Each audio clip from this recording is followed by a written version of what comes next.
জয় জয় মা শীতলা মাতাজি। বসন্ত গ্রীষ্মের ঋতুতে পূজা।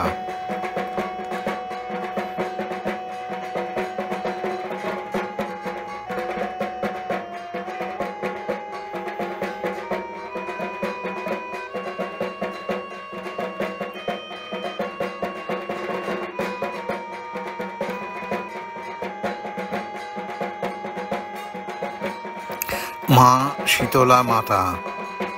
আমরা কি জানি সংক্রামক রোগ থেকে কিভাবে মুক্তি পাওয়া যায়? যদি না জানি তাহলে এই ভিডিওটি অবশ্যই আপনারই জন্যে। মায়ের পুরো মহিমা জানতে এই ভিডিওটি অবশ্যই শেষ পর্যন্ত আপনি দেখুন। মা শীতলা মাতা দেবী, যিনি আমাদের সংক্রামক রোগ যেমন গুটি বসন্ত থেকে রক্ষা করেন।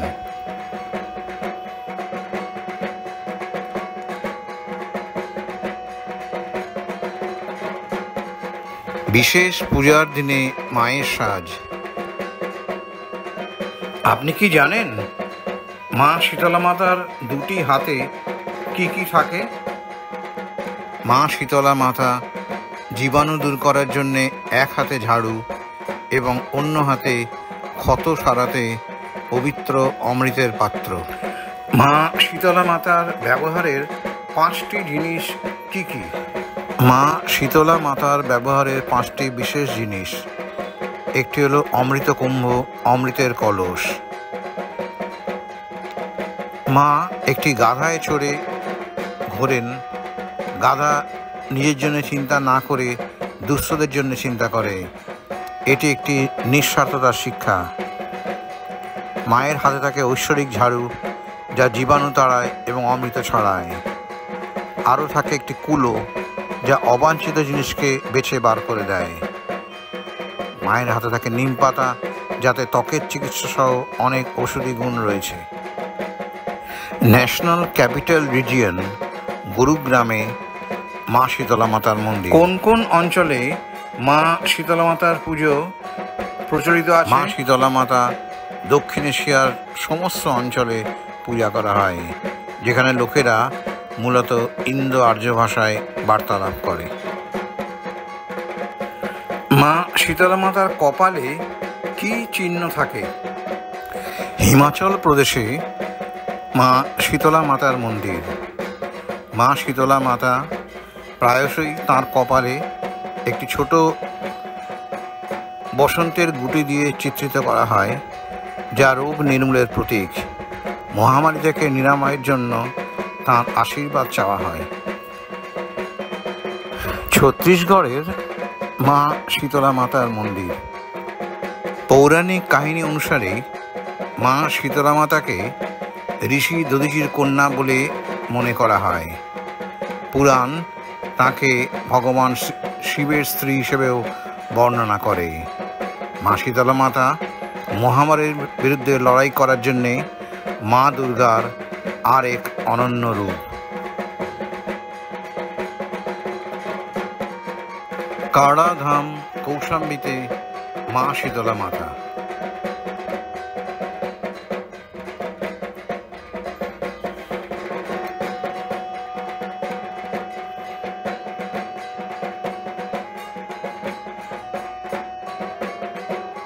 মা গঙ্গা নদীর তীরে মা শীতলা মাতার মন্দির।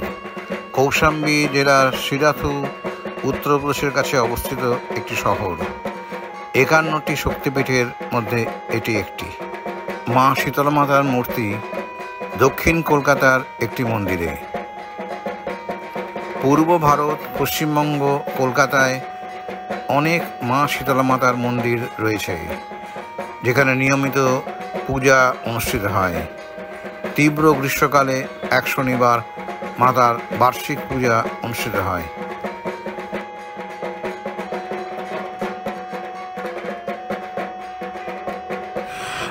মা শীতলা মাতার ডান দিকে দেবতা জরাসুর ও বাম দিকে দেবী রক্তাবতী আছেন।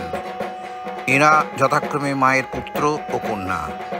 ভক্তদের বিশ্বাস, দেবতা জরাসুরের দয়ায় জ্বর নিরাময় হয় ও দেবী রক্তাবতী রক্ত আমাশা নিরাময় করেন। এখানে 115 বছরেরও বেশি সময় ধরে দেবী মায়ের পূজা হয়ে আসছে। ভক্তরা মাতার কাছে প্রার্থনা করে এবং নিজেকে শুধুমাত্র শীতল সাত্ত্বিক খাবারের মধ্যে সীমাবদ্ধ রাখে, যেমন ঠান্ডা ভাত, আগের দিন রান্না করা ভেজা চিঁড়ে দুধে ভেজানো, পাকা কলা, আম, কাঁঠাল, গুড় ইত্যাদি ফল একসাথে মিশ্রণ করে। তারা উনুন জ্বালায় না এবং কোনো খাবার রান্না বা গরম করে না। এদিন রাতে দেবীর বোন রক্ষাকারী মাতার পূজাও হয়। রক্ষাকারী দেবী মাতা ভক্তদের সমস্ত বিপদ থেকে রক্ষা করেন।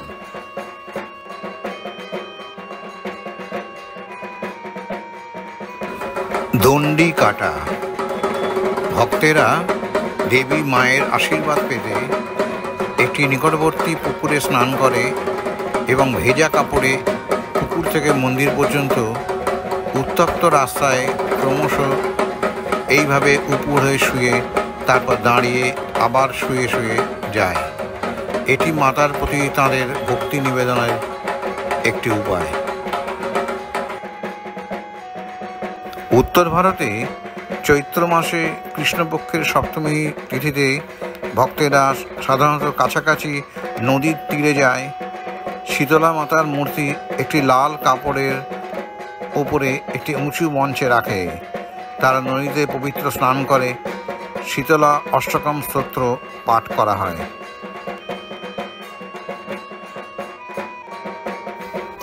ভক্তেরা স্নান করে পরিষ্কার কমলা রঙের কাপড় পরে মাতার কাছে প্রার্থনা করে।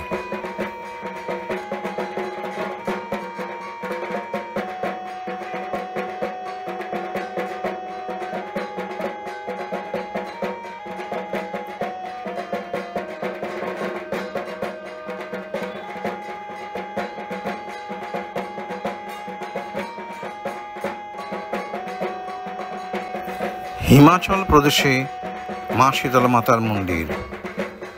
শুভ শীতলা অষ্টমীর আগের দিন সন্ধ্যায় ভক্তেরা মিষ্টি ভাত, হালুয়া, রাবড়ি, রুটি ইত্যাদি খাবার তৈরি করে এবং পরের দিন মাতাকে বাসি খাবার অর্পণ করে।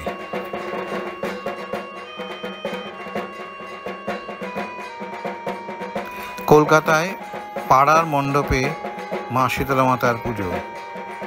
কলকাতায় বসন্ত গ্রীষ্মের ঋতুতে ভক্তেরা তাদের নিকটবর্তী অঞ্চলে একটি সুদৃশ্য মণ্ডপ তৈরি করে, যাতে স্থানীয় ভক্তরা মাকে তাদের পূজা অর্পণ করতে পারে এবং মায়ের আশীর্বাদ পেতে পারে।